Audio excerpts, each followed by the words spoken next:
And so I was surprised to hear you use the term because historically, as you know, because I think you're quite brilliant, that woke is a word used by the Black community to note that we must be aware of social injustices. But words migrate. Why is that a bad thing? It's not a bad thing, For years, Maher and Sunny Hostin sat on opposite sides of a debate that never seemed to end. Yet on one particular afternoon, something shifted, and the tone in the room changed in a way that neither cable news nor daytime television could easily contain.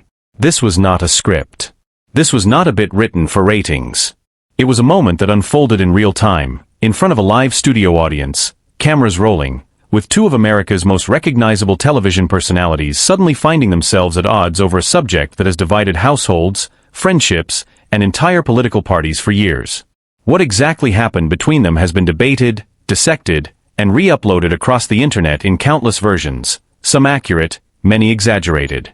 But before diving into what was actually said, it helps to understand who these two people are, why their disagreement carried so much weight, and why a single exchange between a comedian and a legal analyst became something people could not stop talking about.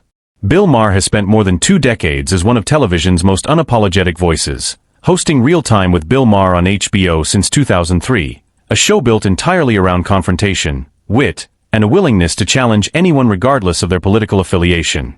Before that, he hosted Politically Incorrect, a program that ended in controversy but established Maher as a commentator who refused to soften his opinions for comfort.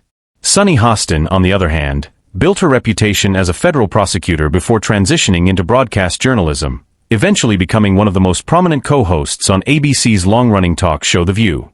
Her background in law shaped the way she approaches debate, often grounding her arguments in structure and precedent, while Maher's comedic instincts push him toward provocation and blunt, sometimes uncomfortable honesty.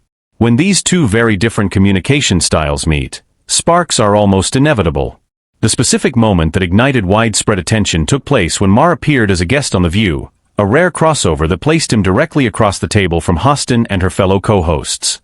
The conversation turned toward the war between Israel and Hamas, a topic that had already fractured public opinion across college campuses, newsrooms, and living rooms throughout the country. Hostin voiced deep concern over the loss of Palestinian civilian life, describing the toll of the conflict in emotional terms and directly criticizing Israel's military campaign. Maher, who has long been an outspoken supporter of Israel's right to defend itself, pushed back firmly. He acknowledged the tragedy of civilian casualties but argued that the responsibility for continued violence rested with Hamas, stating that if the group ceased its attacks, the retaliatory strikes would stop as well. The exchange grew tense, not through shouting or insults, but through the kind of firm, unwavering disagreement that live television rarely edits out. What made this moment resonate beyond a single episode was the timing. The Israel-Hamas conflict had already become one of the most polarizing issues in modern American discourse, dividing not just political parties but generations within the same movements. Younger progressives increasingly framed the conflict through the lens of occupation and humanitarian crisis, while older liberal commentators like Maher maintained a more traditional, staunchly pro-Israel stance rooted in decades of geopolitical alignment. Hostin's comments reflected a growing sentiment among many Democrats who felt increasingly uncomfortable with unconditional support for Israel's military actions. Maher's response reflected the counterargument that has defined much of his recent public commentary, one that positions him as increasingly at odds with what he has described as the further left flank of his own political coalition. This was not the first time Maher and Hostin found themselves in ideological conflict. Years earlier, in 2023, Hostin publicly criticized Maher for his continued mockery of what he calls modern wokeness, accusing him of misrepresenting a term that originated during the civil rights era and carried deep historical significance for Black Americans. She argued, with visible frustration, that Maher's use of the word ignored its roots in movements like Black Lives Matter and reduced it to a punchline rather than acknowledging its meaning as a call for awareness of systemic injustice. Maher, in his typical fashion, doubled down, insisting that modern progressive politics had drifted into performative territory that ultimately hurt the very causes it claimed to champion, using the example of homelessness policy debates to illustrate his point. Neither entertained the idea that they might be having two separate conversations using the same vocabulary, and that disconnect itself became part of the broader story about how political language has evolved into something almost tribal. More recently, Maher took his frustrations with The View directly to his own platform, appearing on Drew Barrymore's talk show during a conversation on his podcast, Club Random. There, without Hostin present to respond in real time, Maher remarked that the 5 women hosting The View were not, in his words, the best advertisement for the female perspective in American media. He clarified that he considered several of the hosts' personal friends, expressing genuine affection for figures like Joy Behar, but maintained that the show's rhetoric often veered into territory he found unhelpful, particularly around election year messaging.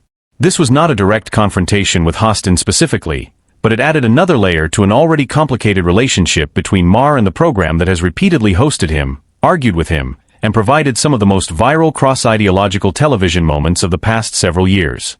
It is worth pausing here to consider why moments like these spread so quickly and so widely online, often taking on lives far removed from what actually occurred. Clips get pulled from their original context, given dramatic titles promising humiliation or destruction, and recirculated by channels seeking engagement rather than accuracy. Search any combination of these two names and dozens of videos appear, each claiming some definitive takedown, some final word, some moment where one figure supposedly silenced the other. The reality, as is so often the case with viral political media, is far less theatrical than the headlines suggest. What actually happened was a disagreement, conducted mostly with composure, between two people who hold genuinely different views on one of the most difficult geopolitical conflicts of our time. There was no walkout, no shouting match that ended in silence, no singular moment of total victory for either side. There was simply two Americans, both influential in their respective spaces, failing to find common ground on an issue that has divided far more powerful institutions than a morning talk show. Understanding this distinction matters because it speaks to something larger about how political media functions today. Audiences increasingly consume conflict as entertainment, rewarding platforms and creators who frame disagreement as spectacle rather than substance. Bill Maher has built an entire career on this dynamic, thriving in the tension between comedy and confrontation, while Sunny Hostin has become a prominent voice for a demographic within the Democratic coalition that feels increasingly frustrated with what they view as outdated centrist positions. Their disagreements are not manufactured for ratings, even if the clips depicting them often are repackaged that way. The genuine ideological gap between them reflects a real and ongoing struggle within American liberalism itself, one that pits older, more hawkish positions on foreign policy against a younger, more progressive movement demanding a fundamental reassessment of how America engages with conflicts abroad. There is also something deeply human about watching two people who likely respect each other on some level struggle to reconcile fundamentally different worldviews in front of millions of viewers. Maher has said publicly that he considers several View co-hosts friends, and there is no public indication that his disagreements with Hostin have ever crossed into personal animosity. Instead, what viewers witnessed was something increasingly rare in modern media. An unscripted, unresolved disagreement between two intelligent people who simply see the world differently, broadcast without the tidy conclusion that most entertainment demands. No villain emerged. No hero was crowned. Just two perspectives, shaped by different careers, different generations, and different definitions of justice, colliding briefly before the show moved on to its next segment. In the end, what makes this moment worth remembering is not who won, because that framing misunderstands the nature of genuine political disagreement. What matters is what it revealed about the state of public discourse in America, a landscape where even friendly acquaintances find themselves on opposite sides of history's most difficult questions, broadcast live for the world to interpret however it chooses. Bill Maher and Sunny Hostin did not destroy one another. They did something far more valuable, and far rarer in today's media environment. They disagreed, publicly, respectfully, and honestly, reminding audiences that democracy has always depended on the ability to hold opposing views without demanding total annihilation of the other side. Perhaps that, more than any viral clip or dramatic headline, is the moment truly worth remembering.